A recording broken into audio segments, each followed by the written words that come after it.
Hai guys, selamat berjumpa kembali di channel novel populer viral yang keren ini. Sebelum mengikuti kelanjutan kisah Dev atau Cenping yang semakin seru dan mendebarkan ini, mohon bantuan kalian untuk subscribe, like, komen dan share video-video yang ada di channel ini ya. Perlu diketahui bahwa novel Perintah Kaisar Naga ini adalah termasuk kategori novel ongoing. Jadi waktu update dan jumlah bab setiap hari menyesuaikan dengan update dari autornya. Perintah Kaisar Naga bab 3825, 3826, 3827. Dev menghela nafas lega. Melihat binatang penelan langit itu, dia merasa sangat menyukainya. Si kecil ini sangat mengagumkan di usia yang begitu muda. Jika dia besar nanti, itu akan menjadi lebih baik lagi. Hanya saja ia bisa makan dan bisa menelan apa saja, tapi tidak tumbuh. Nak, jangan berpikir untuk merebut binatang pemakan langit itu dariku. Jika aku telah memulihkan tubuh fisikku, aku akan mengendarainya melintasi surga. Raja Iblis Awan Merah tahu apa yang dipikirkan Dev dan berkata dengan cepat. Aku yang mendapatkan, binatang penelan langit tungganganmu sudah lama mati. Dev tidak mengira bahwa binatang penelan langit ini milik Raja Iblis Awan Merah. Raja Iblis Awan Merah terdiam beberapa saat, tapi binatang kecil penelan langit ini memang ditangkap oleh Dev. Nak, mari kita diskusikan. Sebelum aku memulihkan tubuh fisikku, kamu dapat menggunakannya di dunia surga dan manusia ini. Tapi saat aku telah memulihkan tubuh fisikku, kamu harus mengembalikannya kepadaku. Ketika saatnya, kamu naik ke keabadian, kamu baru saja tiba di surga. Saat itu kamu sangat miskin sehingga kamu tidak akan mampu untuk membesarkannya. Raja Iblis Awan Merah mulai berdiskusi dengan Dev. Raja Iblis yang bermartabat sekarang sedang berdiskusi dengan kultivator tingkat ketiga di alam kesengsaraan. Jika orang lain mengetahui hal ini, rahang mereka mungkin akan ternganga. Oke, Dev mengangguk. Tampaknya Dev benar-benar tidak mampu memberi makan binatang penelan langit ini. Melihat mayat monster-monster di mana-mana, Dev sangat bersemangat. Mereka penuh dengan pil monster. Pil binatang sebanyak ini cukup untuk digunakan Dev untuk sementara waktu. Dev mengabaikan binatang penelan langit itu dan membungkuk untuk mengambil pil binatang itu. Dan pedang pembunuh naga mulai memotong mayat monster itu dan mengeluarkan pil binatang itu. Tapi siapa sangka binatang kecil penelan langit itu meraung, lalu membuka mulutnya. Untuk sesaat, seluruh langit berubah warna, dan mulut binatang penelan langit itu seperti lubang hitam, penuh isapan. Sebelum Dev bisa bereaksi, mayat monster-monster dan pil monster itu tersedot ke dalam perut monster yang menelan langit. Dalam sekejap, selain noda darah merah cerah, mayat dan pil binatang monster telah hilang di tanah. Dev tercengang, binatang penelan langit itu bersendawa, kembali kering penyimpanan dan pergi tidur. Brengsek, Dev tidak bisa menahan untuk tidak mengutuk. Dia mencoba yang terbaik untuk membunuh begitu banyak monster, tetapi dia tidak mendapatkan apa-apa. Meskipun gelombang binatang buas telah ditakuti oleh binatang penelan langit, tetapi menelan semua pil binatang itu terlalu tidak etis. Dev tidak bisa berkata-kata saat ini. Hahaha, sudah lama ku bilang padamu bahwa kamu tidak mampu membesarkannya, dan kamu harus bertarung dengannya di usia yang begitu muda. Raja Iblis Awan Merah melihat tatapan tak berdaya Dev dan tertawa. Dev hanya bisa menghela nafas dan perlahan berjalan mendaki gunung. Pada saat ini, kabut dingin telah menghilang, dan semua orang melihat bahwa di kaki gunung itu tidak ada lagi gelombang besar binatang monster dan menjadi sangat sunyi. Hanya sosok Dev yang perlahan mendaki gunung, seolah-olah gelombang binatang buas itu tiba-tiba menghilang. Setelah melihat ini, Binglu dan yang lainnya bergegas menuju Dev. Ouyang Zhenhua dan kultivator lainnya juga berlari satu demi satu. Jika gelombang monster mereda, bangkai monster-monster di seluruh tanah akan menjadi sumber daya. Ada pil binatang buas di dalam mayat monster, tetapi ketika mereka mendekat, mereka menemukan ada mayat monster di tanah, dan pil binatang buas telah menghilang. Pada saat ini, semua orang tercengang. Mereka tidak mengerti mengapa mayat monster dan binatang di mana-mana menghilang, hanya karena mereka tidak melihatnya. Jadi semua orang fokus pada Dev. Mereka benar-benar ingin tahu kemana perginya semua mayat monster-monster itu. Mustahil bagi Dev sendiri untuk mengubah mayat monster-monster ini menjadi ketiadaan dalam sekejap. Binglu dan yang lainnya berlari mendekat dan bertanya kepada Dev dengan prihatin, Tuan Chen, apakah Anda baik-baik saja? Saya baik-baik saja, hanya saja semua tenaga di tubuh saya terkuras terlalu banyak. Saya akan baik-baik saja jika saya istirahat, kata Dev sambil tersenyum tipis. Rekan Tao, terima kasih atas bantuan Anda. Ouyang Zhenhua menghampiri Dev dan berkata dengan penuh terima kasih.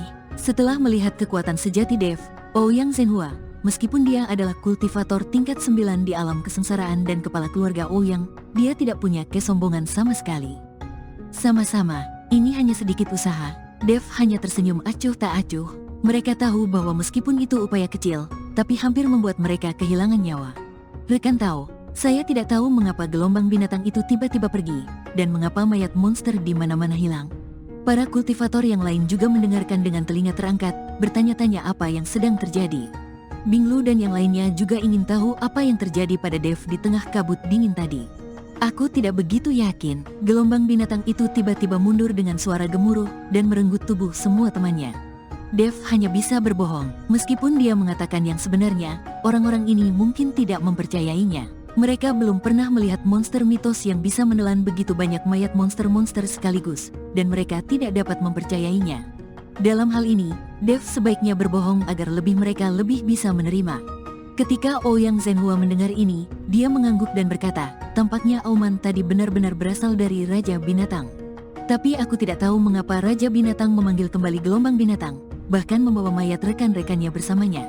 Sepertinya Raja Binatang telah mendapatkan kecerdasan. Semua orang mempercayai kata-kata Dev, bagaimanapun juga, inilah satu-satunya penjelasan yang masuk akal. Kalau tidak, bagaimana mungkin mayat monster-monster yang tak terhitung jumlahnya ini bisa menghilang secara tiba-tiba? Meskipun semua orang menyesal, tidak ada yang bisa mereka lakukan. Sejumlah besar pil binatang buas menghilang begitu saja.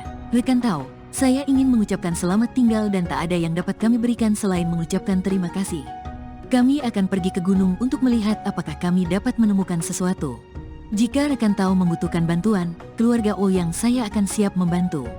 Kata Zhenhua kepada kata Dev. Dia tahu bahwa Dev memiliki keluhan dengan keluargamu. Jika tidak, kedua pihak tidak akan saling melempar dengan batu. Kepala keluarga Ouyang, bolehkah saya mengajukan pertanyaan? Tepat ketika Ouyang Zhenhua hendak pergi, tiba-tiba Dev berkata, tentu saja, kata Ouyang Zhenhua. Ouyang senior, saya melihat Anda menggunakan boneka ketika menghadapi gelombang binatang tadi. Saya ingin tahu apakah Anda membelinya atau membuatnya sendiri? Dev bertanya dengan rasa ingin tahu. Saat menghadapi gelombang binatang buas, Dev memperhatikan bahwa ketika Ouyang Zhenhua melambaikan lengan bajunya, beberapa titik hitam muncul, dan kemudian berubah menjadi boneka, menghalangi gelombang binatang buas tanpa rasa takut akan hidup dan mati. Oleh karena itu, Dev sangat penasaran.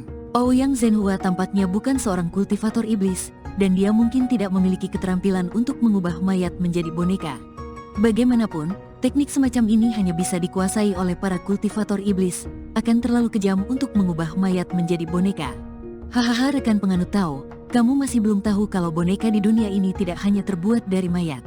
Bisa juga dibuat dari berbagai bahan. Boneka saya bukan terbuat dari mayat. Ouyang Zhenhua tertawa keras. Apakah itu robot? Dev langsung teringat pada robot. Robot apa yang dibicarakan oleh rekan tahu itu? Wajah Ouyang Zhenhua penuh kebingungan. Ouyang hidup di dunia surga dan manusia. Ouyang Zhenhua tentu tidak mengetahui apa itu robot, namun Dev tinggal di dunia sekuler. Ia mengetahui bahwa robot terbuat dari berbagai bahan dan kemudian dipasang dan dihidupkan dengan baterai. Oh, bukan apa-apa. Dev tersenyum dan berkata, Senior Ouyang, apakah kamu membuat boneka ini sendiri?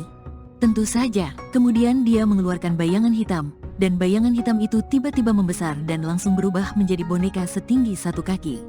Boneka ini terlihat hidup dan sangat fleksibel. Ini luar biasa. Ini seperti aslinya. Sungguh cerdik. Binglu tidak bisa tidak mengagumi boneka itu ketika dia melihatnya. Ouyang Zhenhua berkata dengan wajah bangga. Nenek moyang kami dari keluarga Ouyang belajar cara membuat boneka setelah diajar oleh Pavilion Luban di surga. Pavilion Luban? Dev langsung teringat bahwa kipas lipat di tangannya juga dibuat oleh Pavilion Luban. Mengapa? Rekan tahu, pernahkah Anda mendengar tentang Pavilion Luban? Dev mengangguk. Saya pernah mendengar bahwa Pavilion Luban sangat pandai memurnikan senjata. Saya ingin tahu apakah Senior Ouyang dapat memberitahu saya cara membuat boneka, dan apa yang digunakan untuk mengendalikan dan menggerakkan boneka ini. Jika itu adalah boneka mayat yang dibuat oleh klan iblis, ia menggunakan kekuatan mayat itu sendiri dan kekuatan tubuh fisik. Oleh karena itu, kekuatan mayat boneka berhubungan dengan kekuatan mayat sebelum kematian. Namun boneka yang dibuat kali ini berbeda. Harus terkait dengan cara pembuatan dan bahan, serta tenaga penggeraknya. Rekan tahu, meskipun Anda telah menyelamatkan kami, ini adalah keterampilan rahasia keluarga Ouyang kami dalam membuat boneka. Saya tidak bisa memberitahu Anda, tetapi boneka ini dapat digerakkan oleh batu spiritual, pil binatang, Del. Ya, semakin canggih batu roh dan pil binatang, semakin kuat pula boneka ini, kata Ouyang Zhenhua.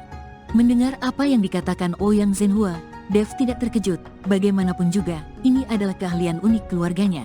Bagaimana dia bisa mengajarkannya kepada orang lain sesuka hati? Ouyang Senior, saya juga memiliki senjata ajaib pelindung tubuh yang dibuat oleh Pavilion Luban. Coba lihat. Dev mengeluarkan kipas lipatnya. Ouyang Zhenhua mengambilnya, melihatnya dengan hati-hati, lalu berkata dengan penuh semangat, "Ya, ini memang dibuat oleh Pavilion Luban. Hanya saja sudah rusak. Saya khawatir tidak akan dapat digunakan beberapa kali. Namun, kipas lipat ini masih tidak ada masalah untuk memblokir pukulan puncak alam kesengsaraan." Ouyang Senior, saya ingin memberikan kipas lipat ini kepada Anda. Bisakah Anda memberitahu saya cara membuat boneka? Saya berjanji tidak akan memberitahu siapapun tentang hal itu. Saya hanya ingin tahu. Dev dengan enggan memberikan kipas lipat itu Ouyang Zhenhua sebagai imbalan atas metode pembuatan boneka. Meskipun Dev dapat menggunakan teknik pedang 9 bayangan untuk mengkloning dirinya sendiri, klon tersebut masih menghabiskan kekuatan tubuhnya. Dan klon ini tidak ada di mana-mana. Tapi boneka ini berbeda. Selama dia memiliki bahan dan batu roh, dia dapat membuatnya sesuka hati tanpa menghabiskan kekuatan Dev sendiri. Dev berpikir jika dia menciptakan pasukan boneka, dia akan mampu menyapu seluruh dunia surga dan manusia. Kalaupun bonekanya hancur, tidak ada yang perlu dikhawatirkan, bisa dibangun kembali kapan saja. Ouyang Zhenhua melihat kipas lipat di tangannya, berpikir sejenak, dan membisikkan beberapa kata di telinga Dev. Tidak ada yang tahu apa yang dikatakannya. Rekan Tao, saya harap Anda tidak menyebarkan berita ini. Ini dapat dianggap sebagai balasan atas kebaikan Anda yang menyelamatkan hidup kami. Selesai berbicara, Ouyang Zhenhua memimpin orang-orang mendaki gunung. Sementara Dev, Binglu dan yang lainnya tidak melanjutkan pendakian gunung, tetapi beristirahat di tempat. Dev tahu bahwa dia hanya bisa naik gunung setelah dia pulih sepenuhnya. Jika dia bertemu seseorang dari keluargamu, dengan situasi Dev saat ini, dia akan mencari kematian. Dev memikirkan apa yang dikatakan Ouyang Zhenhua. Meskipun ada cara untuk membuat boneka, Dev tidak punya tempat untuk menemukan bahannya sekarang. Selain itu, Dev belum pernah mendengar beberapa materi yang digunakan untuk membuatnya. Pantas saja keluarga Ouyang tidak membangun pasukan boneka. Tampaknya bahan ini sangat berharga dan langka. Saat ini, Dev tidak memiliki cara untuk membuat boneka. Dia hanya dapat melihat apakah dia dapat menemukan bahan-bahan tersebut di waktu luangnya. Dev menggunakan berbagai sumber rumput peri di cincin penyimpanannya untuk memulihkan kekuatan fisiknya dengan cepat. Hanya butuh setengah hari bagi Dev untuk pulih seperti sebelumnya. Bersambung.